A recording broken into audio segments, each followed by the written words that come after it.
Sins of rebellion has no atonement. You will be made to pay for it.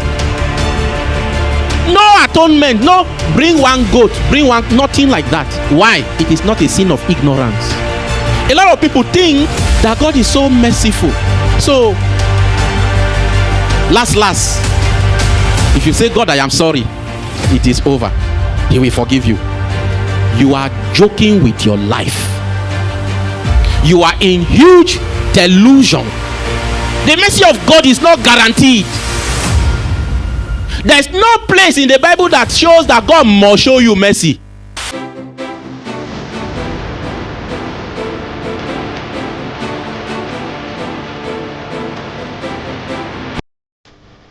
There are two broad categories of sin. One is called what? The sin of ignorance. And then the second category is rebellion. Willful sin is what New Testament calls it. Willful sin. So there is sin of ignorance and there is willful sin. Let's quickly look at two verses in the Old Testament. Leviticus chapter 5 verse 15 and then Numbers 15:27. In Leviticus 5:15 it says, if a soul commit a trespass, that is a violation of God's law, and this category of violation is what? A sin through ignorance in the holy thing of the Lord, then he shall bring for his trespass unto the Lord a ram without blemish out of the flocks, with thy estimation by shekels of silver after the shekels of the sanctuary, for what? A trespass offering. Which category of sin is this? All right. Can we look at the second passage? Numbers 15:27. He said, and if any soul sin through what? Ignorance, then he shall bring a she-goat of the first year for a sin offering. Now listen to me. You realize that under the Levitical priesthood, where atonement is done for sin, I want to make bold to announce to you today that it is only sin of ignorance that there is an arrangement for atonement. Only sin that was not intentional, sins that were done by mistake, violations that people commit against the laws of God, those are the ones that you can bring an offering to atone for. Are we following? Sins of rebellion has no atonement. You will be made to pay for it. Let me give you a few examples. It's possible that someone can mistakenly do something before realizing that what he did was wrong. Do you agree? That's sin of ignorance. But is it possible to sleep with a woman that is not your wife by mistake? Huh? Is it possible? Is it possible to take somebody's property that is not your own? You didn't know. You got up and the thing followed you.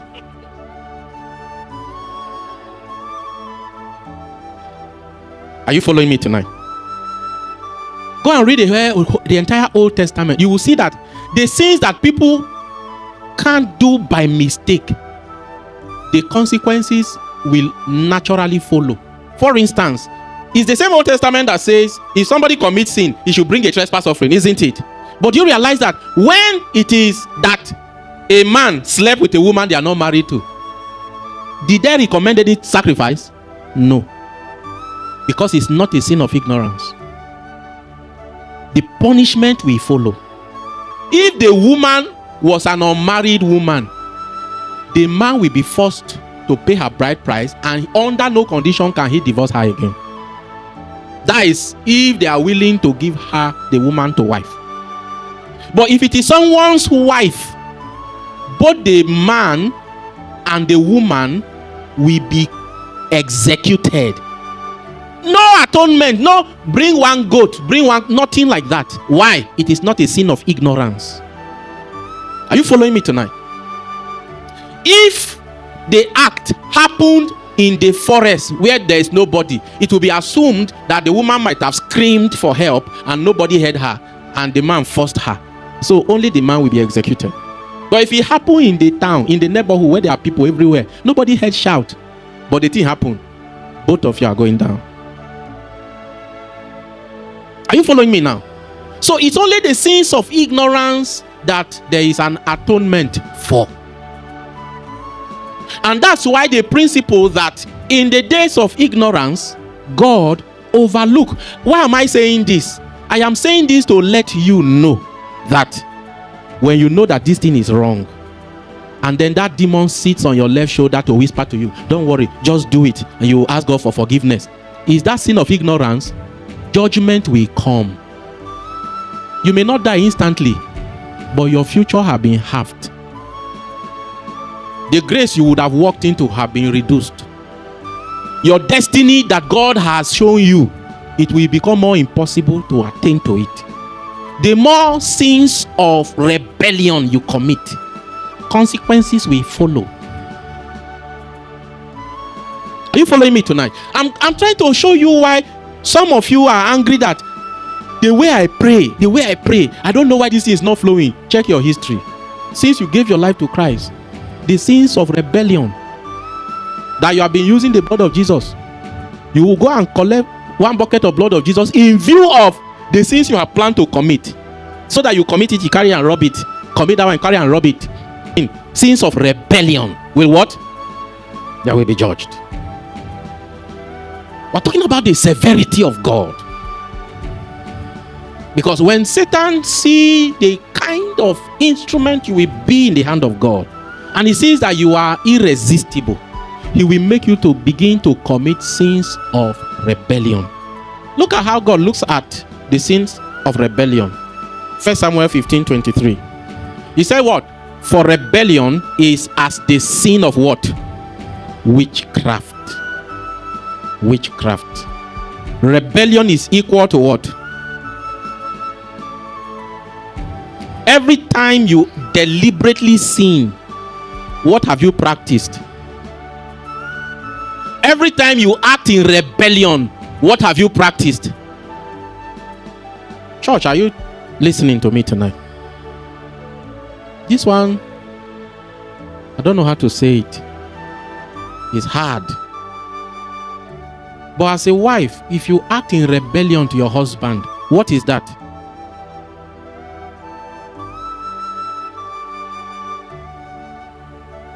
Anywhere you see rebellion, that is what? You want to bind witches, and you are one of them. Where will your prayer go? This is the reason why all our prayer engagements are not going anywhere. There is too much witchcraft in our hands. Too much rebellion. He said, and stubbornness is as what? Iniquity and idolatry. Are you aware there are believers that take pride in being stubborn? You can't push me around anyhow. You can't order me anyhow. Me, I'm very stubborn. I have coconut head.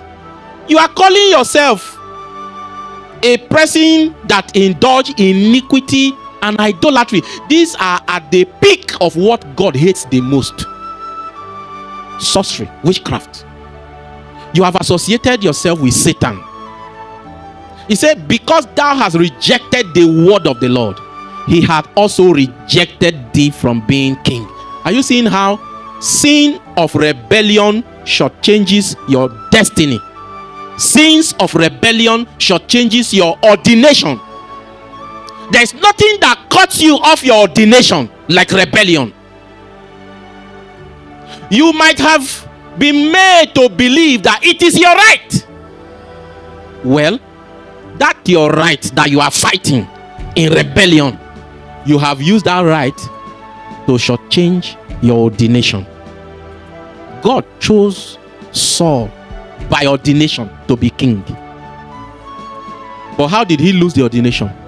Rebellion. Many of you have a call. You are laboring and working hard, but there's rebellion in your life, and you are deceiving yourself that there is mercy. I will ask God for forgiveness. You may never fulfill that call. God will give somebody else that call on the ground of rebellion. I want you to see how serious these issues are. Don't laugh and joke about what will affect your destiny. It is serious. Don't listen to the perspective of the world and tell, oh my God. It's so bad that people have so much audacity today, and they believe that if they are angry and say this thing, it cannot happen, then because they say it cannot happen, it will not happen. Or they'll say, from today, this is how this thing will be. And they believe that because they said it angrily, things will change.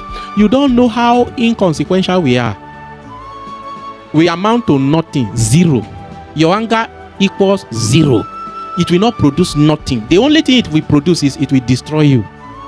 That's the highest your anger will do, to destroy you. Like that man yelling over his congregation. That if people say somebody who is not married, sleeping, having sex, is fornication. Today, I cancel it.